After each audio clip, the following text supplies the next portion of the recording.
तो आदाब, नमस्कार, गुड इवनिंग, सत श्री अकाल। एक बार फिर आप तमाम लोगों का स्वागत है क्राइम तक की कहानी के इस एपिसोड में। उम्मीद है पूरी फैमिली अच्छी होगी, अपना और अपनों का ख्याल रखी होगी। सबसे पहले पूरी क्राइम तक फैमिली मेंबर को नए साल की बहुत बहुत मुबारकबाद, नव वर्ष की शुभकामनाएं, हैप्पी न्यू ईयर।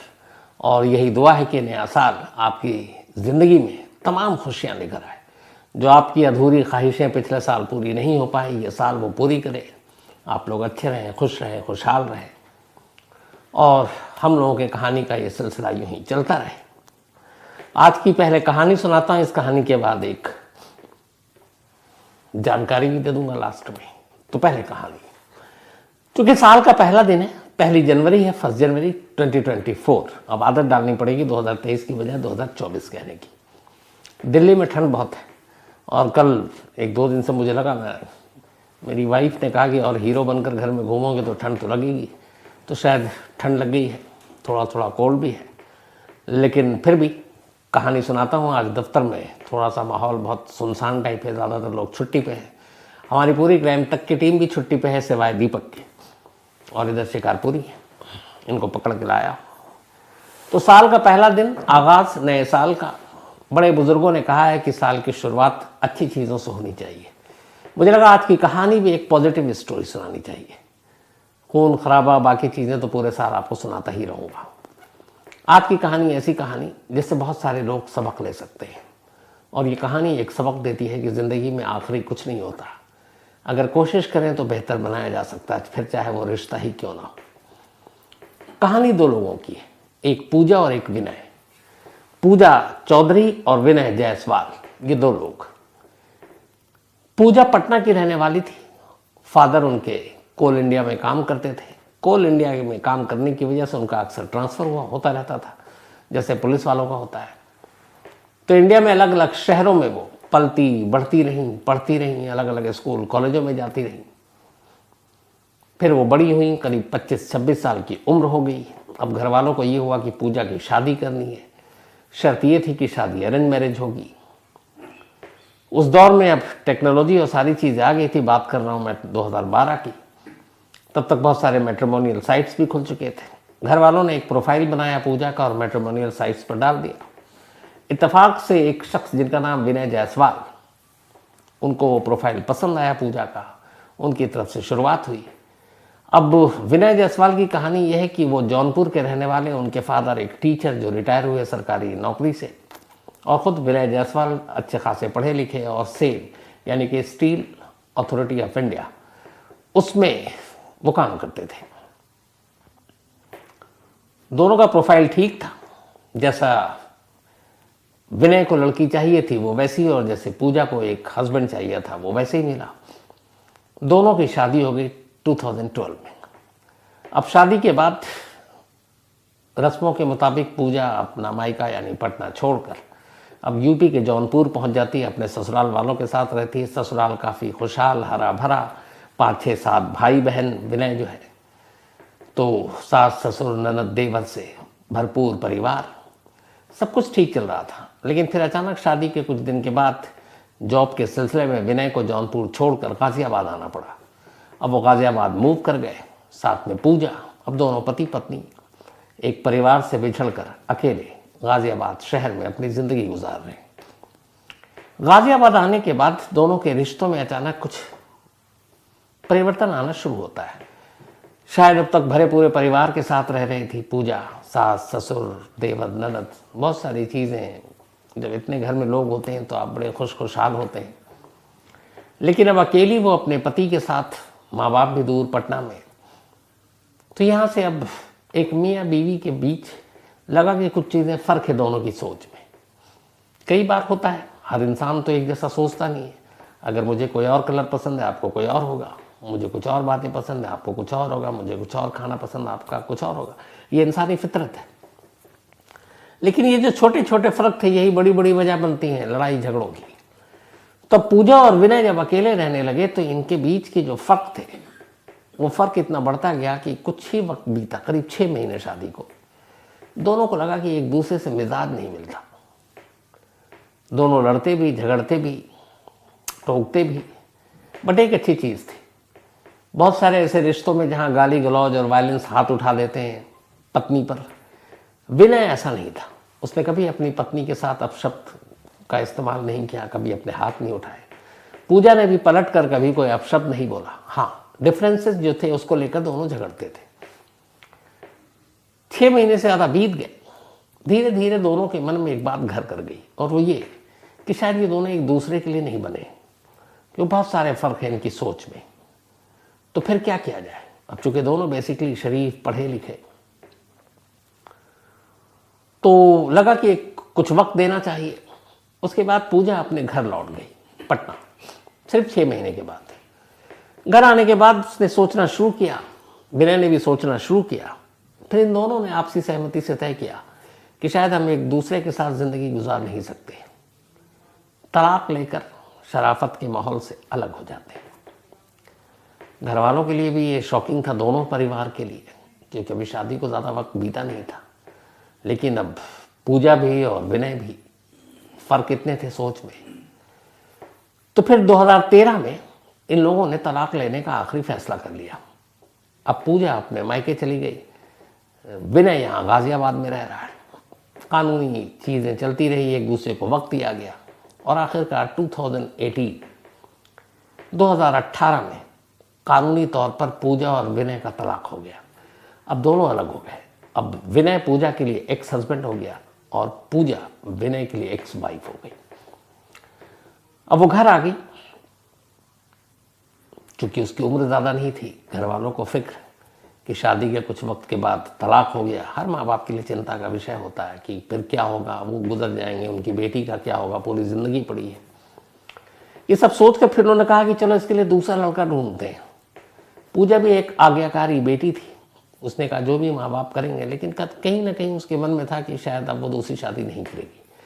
इधर हुआ ये कि 2013 से 2018 के बीच में, जब तक कि अदालत का फैसला नहीं आया तलाक का, बीच बीच में विनय और पूजा कभी कभी फ़ोन पर एक दूसरे का हालचाल पूछ लिया करते थे।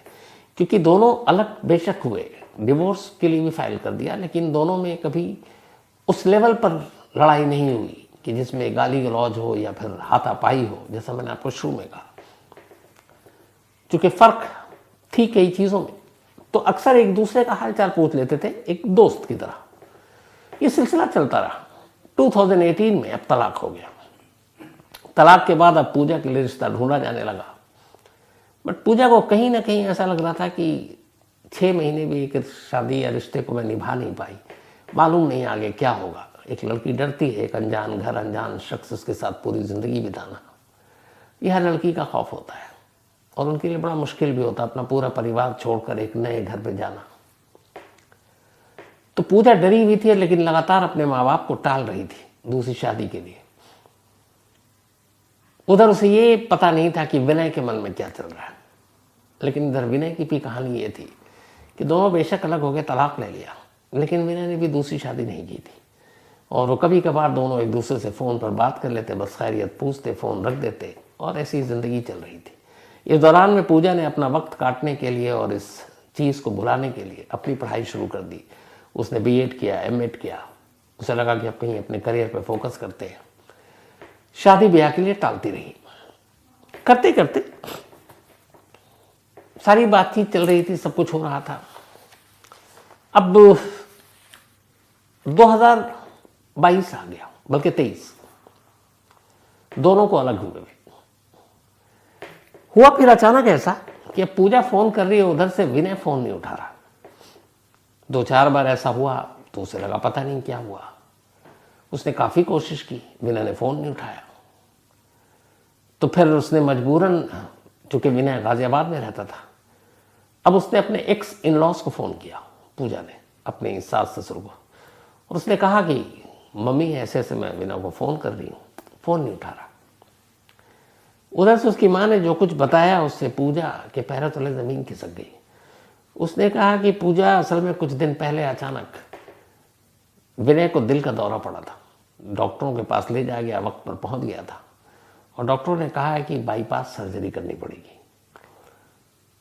अब बाईपास सर्जरी आज भी दिल का, मतलब तमाम परिवार इस चीज़ को लेकर डरते हैं, क्योंकि एक तरह से कुछ भी हो सकता है। हालांकि अब मेडिकल साइंस इतना तरक्की कर गया है कि बाईपास सर्जरी भी अब नॉर्मल चीज़ हो गई है। ये सुनते ही पूजा घबरा गई। उसने अपने फादर और मदर को ये बात बताई कि विनय को दिल का दौरा पड़ा और उसकी बाईपास सर्जरी हो रही है और वो हॉस्पिटल में एडमिट है। उसके फादर ने सुना, उन्होंने भी अफसोस जताया, लेकिन कहा कि तुम क्या कर सकती हो, अब वो तुम्हारा एक्स हस्बैंड है। तो उसने कहा मैं जाना चाहती हूँ, देखना चाहती हूँ, इस वक्त उसकी मदद करना चाहती हूँ। माँ बाप ने कहा ये बड़ा अजीब लगेगा, पता नहीं उसकी फैमिली वाले भी क्या सोचेंगे, क्योंकि तुम दोनों का तलाक हो चुका है। हमें ये भी पता नहीं कि अब विनय की ज़िंदगी में कोई और आ गई है, किसी और से प्यार कर रहा है, किसी और से शादी कर सकता है या करना चाहता है, और ऐसे में तुम्हारा जाना ठीक नहीं है। अगर तुम जिद कर रही हो, तुम्हारे फिर भी चूंकि एक पति रहा है, तो एक काम करते हैं, हम लोग भी तुम्हारे साथ चलेंगे। लेकिन पूजा ने कहा नहीं, मैं अकेले जाना चाहती हूँ। माँ बाप ने बहुत समझाया, आखिर में उन्होंने कहा, पूजा पढ़ी लिखी समझदार लड़की थी, माँ बाप को भी उस पर भरोसा था, उन्होंने कहा ठीक है तुम जाओ।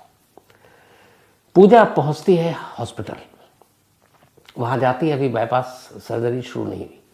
पहली बार उसने दरवाजे के ऊपर जो शीशा लगा होता है उससे विनय को आईसीयू के बेड पर लेटा हुआ देखा।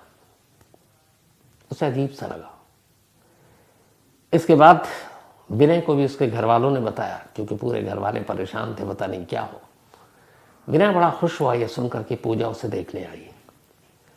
अब इसके बाद पूजा उसी अस्पताल में रहती है, विनय से बात करती है। जितनी सेवा एक पत्नी को करनी चाहिए वो एक्स वाइफ होकर उसकी करती रहती है। इसके बाद ऑपरेशन की तारीख आती है, ऑपरेशन होता है, वो प्रार्थना करती है। ऑपरेशन के बाद अब सब कुछ ठीक हुआ, अब रिकवरी का पीरियड चल रहा है। वो लगातार अस्पताल में दिन रात विनय की सेवा कर रही है। विनय के घर वाले भी ये देखकर हैरान हैं और खुद विनय भी। कुछ वक्त के बाद विनय अस्पताल से रिलीज हो गया, वो घर पहुंच गया। घर पहुंचता है, अब दोनों के रिश्ते जो है, इसे एक अस्पताल और एक दिल के दौरा जो पड़ा था उसने बदल दिए। दोनों अब एक दूसरे से बात करते हैं कि हम क्यों अलग हुए थे, हमने क्यों तलाक लिया। पूजा कहती है कि शायद हम दोनों को अपने रिश्ते को कुछ वक्त देना चाहिए था। डिफरेंसेस थे, फर्क थे, लेकिन ये फर्क तो बहुत सारी जगहों पे होती है। बहुत सारी चीज़ हम अपने माँ बाप में देखें जो उनकी आदतें हमें पसंद नहीं है। जो माँ बाप हैं वो अपने बच्चों में बहुत सारी ऐसी आदतें देखते हैं जो उन्हें पसंद नहीं, जिसके लिए टोकते हैं। भाई बहनों में होता है, दोस्तों में होता है। लेकिन क्या हम उन्हें छोड़ देते हैं, छोड़कर चले जाते हैं? अगर नहीं, अगर माँ बाप भाई बहन उनकी कुछ चीज़ें हमें पसंद नहीं है, डिफरेंस है, तो उन रिश्तों को तो हम नहीं छोड़ते। तो अगर एक पति पत्नी के बीच में कोई फ़र्क आ जाता है, कई चीज़ों से मेरी उसे अच्छी नहीं लगती, कई चीज़ें उसको मेरी अच्छी नहीं लगती, तो क्या इसका हल ये है कि हम अलग हो जाएं, तलाक ले लें? क्या हमें रिश्तों को टाइम देकर उस फर्क पे काम करने की ज़रूरत नहीं है? पूजा ने कहा कि शायद मुझे किसी ने समझाया नहीं ढंग से, और शायद मैं भी नहीं समझी। विनय ने कहा कि ठीक मेरे साथ यही हुआ, शायद किसी ने मुझे भी नहीं समझाया। हम दोनों को अपने रिश्तों को वक्त देना चाहिए था। दोनों अपनी अपनी बात मान रहे हैं, फिर दोनों एक दूसरे को देखते हैं, कहते हैं चलो गलती तो हो गई, लेकिन अब क्या? दोनों एक साथ कहते हैं कि हम दोनों एक नई शुरुआत नहीं कर सकते उन तमाम फर्कों के साथ जो हमारे तुम्हारे बीच में है। शायद पूजा भी यही सुनना चाहती थी और शायद विनय भी यही सुनना चाहता था। दोनों ने जैसे ही सुना, उन्होंने एक साथ फिर से अपनी जिंदगी शुरू करने का फैसला किया और फिर दोनों ने एक बार और शादी की। आज विनय और पूजा दोनों खुशहाल हैं, दोनों खुश हैं और दोनों अब एक दूसरे के साथ एक दोस्त की तरह रहते हैं। जो फर्क है वो दोनों एक दूसरे को टोकते हैं, लेकिन हंसी के अंदाज में, और दोनों अपनी अपनी कमियों को सुधारते हैं उसी हंसी के अंदाज में। इस पूरी कहानी में एक अहम मोड़ तब आया था जब 2018 में कोर्ट ने अपना फैसला सुनाना था डिवोर्स को लेकर। तब पूजा ने यह बात, इस राज को खोला कि जब वो कोर्ट पहुंची तो पता नहीं क्यों लग रहा था कि ये पल ठहर जाए, ये तलाक वाला मामला रुक जाए, जज छुट्टी पे चला जाए, साइन हो ही नहीं और ये तलाक ना हो। फिर उसने कहा कि ऐसा हुआ नहीं। फिर उसे लगा कि कम से कम मैं पहले साइन नहीं करूंगी। मुझे विनय का पता नहीं, लेकिन मैं पहले साइन नहीं करूंगी। लेकिन चूंकि इससे पहले सब कुछ हो चुका था तो दस्तखत हो चुके थे, कागज़ पर दोनों का तलाक हो गया था, लेकिन मन से दोनों का तलाक नहीं हुआ था। और यही वजह है कि एक दिल का दौरा, एक ऑपरेशन, और पूजा और विनय अब एक साथ है, एक दोस्त की तरह, एक पति पत्नी, खुशहाल, और दोनों की ज़िंदगी बहुत खूबसूरत चल रही है। और ऊपर वाले से यही दुआ है कि इन दोनों की ज़िंदगी इसी तरह से आगे भी खूबसूरत चले। ये कहानी हमें सिखाती है कि अगर हम अपने रिश्तों को वक्त दें, उन्हें समझें, जो कमियां हैं उन्हें सुधारने की कोशिश करें, तो हर रिश्ता खूबसूरत हो सकता है। तो ये थी 2024 यानी नए साल के पहले दिन की कहानी, और मुझे यही लगा कि पहले दिन कुछ ऐसी ही कहानी सुनानी चाहिए। तो कैसी लगी ये आप ज़रूर बताइएगा। अब बर्थडे के विशेष का सिलसिला शुरू करूं।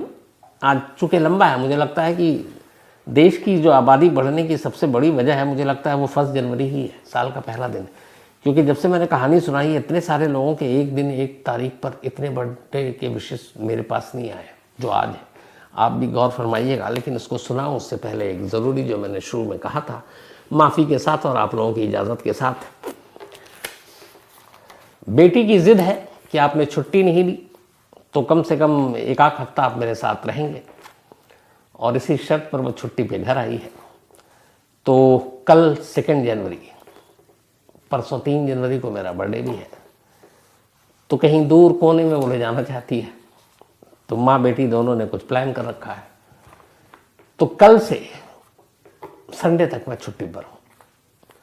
अगले मंडे यानी कि 8 जनवरी को वापस आऊँगा। तो 2 जनवरी से लेकर सैटरडे तक कहानी नहीं होगी, और इसके लिए आपसे माफ़ी चाहता हूँ। और मुझे भी लगता है थोड़ा सा ब्रेक की ज़रूरत भी है, क्योंकि नॉन स्टॉप सुना रहा हूँ। थोड़ा खुद को भी कुछ सोचने का मौका मिलेगा, और इसीलिए तो आज नए साल की ये पहली कहानी। इसके बाद अब आपसे मुलाकात होगी अगले हफ्ते मंडे को, बिल्कुल नई कहानी के साथ और नए जोश के साथ, और छुट्टियां बिता कर आऊँगा उसके बाद। तो उम्मीद है कि आप लोग बुरा भी नहीं मानेंगे, क्योंकि इतना तो बनता है कि कम से कम 2-3 साल हो गए, 1 हफ्ते की छुट्टी तो बनती है। तो ये मुझे बताना था। बर्थडे विशेष शुरू कर देता हूँ। शोभा देवी, इनका जन्मदिन है। Happy birthday Shobha ji. और ये भेजा आरती ने और गौरव ने। साथ ही जोलिता एंड जसलिता, दोनों टेंस हैं, जुड़वा हैं, और दोनों बहनें। तो जोलिता एंड जसलिता, हैप्पी बर्थडे बेटा। और ये भेजा है जोएल ने, उनकी बेटियां हैं। साथ ही शांडिया सिंह, इनका भी आज जन्मदिन है। तो हैप्पी बर्थडे शांडिया जी, और आप हमेशा अच्छी रहें, खुश रहें। और ये प्रदीप सिहाग साहब ने भेजा, उनकी वाइफ हैं। सचिन नागर, इनका भी जन्मदिन है। तो हैप्पी बर्थडे सचिन साहब। और साथ ही वैष्णवी नागर, इनका भी जन्मदिन है। और कमाल ये है कि सचिन साहब और वैष्णवी जी दोनों पति पत्नी हैं, हस्बैंड वाइफ, एक ही दिन बर्थडे। इससे बेहतर क्या होगा। इसके अलावा साजिदा अब्दुल, इनका भी आज बर्थडे है। हैप्पी बर्थडे साजिदा जी। और ये सईद चौधरी की वाइफ हैं। सरिता देवी का भी आज जन्मदिन है। तो हैप्पी बर्थडे सरिता जी। और ये तुलसी कुमार दास जी की पत्नी हैं। साथ ही कमलेश कुमार, इनका भी जन्मदिन है। Happy birthday Kamlesh. और ये शंकर लाल प्रजापति जी ने भेजा है, उनके बेटे हैं कमलेश। श्रद्धा और खुशी, इनका भी बर्थडे है। तो हैप्पी बर्थडे श्रद्धा। और ये कल्पना एंड करण ने भेजा है, उनकी बेटियां हैं। साथ ही शादाब खान, इनका भी आज जन्मदिन है। तो हैप्पी बर्थडे शादाब। और इसके अलावा शबनम, इनका भी आज बर्थडे है। शबनम जी, हैप्पी बर्थडे आपको। और ये फिरोज खान की मम्मी है। साथ ही अमायरा, इनका भी आज बर्थडे है। तो हैप्पी बर्थडे अमायरा। और ये भेजा है नूर नाजिर अंसारी साहब ने, उनकी बेटियां हैं। ये करमवीर सिंह, इनका जन्मदिन कल है। तो एडवांस में हैप्पी बर्थडे करमवीर सिंह जी की, को कल से छुट्टी पे हूँ। और ये मोनिका सिंह, उनके हस्बैंड हैं, और उनकी बेटियां त्रिशा की तरफ से है ये। साथ ही ग्रीवा, इनका भी आज जन्मदिन है। तो हैप्पी बर्थडे ग्रीवा। और ये भेजा है तुषार पटेल ने, उनकी बेटियां हैं। साथ ही खुशी पांडे, इनका भी जन्मदिन है। तो हैप्पी बर्थडे खुशी जी। और ये भेजा राजेश पांडे जी ने। इसके अलावा राहुल राज चौधरी का भी जन्मदिन है, तो बल्कि राहुल राज चौहान। तो हैप्पी बर्थडे राहुल साहब। और ये भेजा पवन कुमार ने। इसके अलावा मनिंदर कुमार का भी बर्थडे है। तो हैप्पी बर्थडे मनिंदर। और भेजा है पूरन बाजिया ने। साथ ही अवधेश मिश्रा जी, इनका 31 को था। तो बिलेटेड हैप्पी बर्थडे अवधेश साहब। विकास सूर्यवंशी, इनका भी जन्मदिन है। हैप्पी बर्थडे विकास साहब। और ये उज्जैन से हैं। चिन्मय दास, इनका भी जन्मदिन है, तो हैप्पी बर्थडे चिन्मय साहब, और ये भेजा अक्षय ने है। इसके अलावा संगीता जी, इनका भी जन्मदिन है, तो हैप्पी बर्थडे संगीता जी, और ये भेजा इंद्रपाल ने है। साथ ही गायत्री शर्मा, इनका भी बर्थडे है, तो हैप्पी बर्थडे गायत्री जी, और ये भेजा है भेजा किसने है, ये गायत्री शर्मा जी का बर्थडे है, और भेजा है शंभूलाल शर्मा जी ने। साथ ही पवन पटेल, इनका भी जन्मदिन है, तो हैप्पी बर्थडे पवन साहब, भेजा अरविंद ने है। सौरभ पाठक, इनका भी बर्थडे है, तो हैप्पी बर्थडे सौरभ। सचिन मकवाना का भी जन्मदिन है, तो हैप्पी बर्थडे सचिन साहब, भेजा है भावेश ने। इसके अलावा अनुराग सेन, इनका भी जन्मदिन है। साथ ही समीर झा, इनका भी जन्मदिन है, आप दोनों को भी बधाई। हर्ष, इनका भी बर्थडे, हैप्पी बर्थडे हर्ष, और भेजा है ऋषि दुबे ने, उनके बेटे हैं। साथ ही ये राज शाह, उनके बेटे सोन शाह, उनका भी आज जन्मदिन है, तो हैप्पी बर्थडे सोन। साथ ही जानवी सिंह का भी जन्मदिन है, तो हैप्पी बर्थडे जानवी, भेजा है रहीस बाबू ने। इसके अलावा अभिषेक पहाड़, इनका भी जन्मदिन है, हैप्पी बर्थडे अभिषेक, भेजा है मनीष ने। साथ ही आप तमाम लोगों के विशेष के लिए थैंक यू सो मच। कुछ लोग हैं इनमें, जैसे अनु शर्मा, भरत थोराट औरंगाबाद से, और नाराज मत होइए Bharat ji. Tenzin Dolkar, Rohit Sati, Shanu Yadav, Raju Arora, Ganesh Prasad, Preeti Narule, Priyanshu, thank you so much. SI Ravi Kumar, आपका भी शुक्रिया। Amit, thank you. राहुल द्विवेदी, इसके अलावा Sophia Mohammad, thank you so much. और अमित मेहता, आपका भी शुक्रिया। तो कहानी में आज इतना ही। एक बार फिर आप तमाम लोगों को हैप्पी न्यू ईयर, नया साल आपके लिए खुशियां भरा हो। और अब आपसे मुलाकात होगी सीधे 6-7 दिन के बाद, 8 जनवरी यानी मंडे को, तब मैं छुट्टी से लौट आऊँगा। तब तक अपना ख्याल रखिएगा, अपनों का ख्याल रखिएगा। Thank you so much.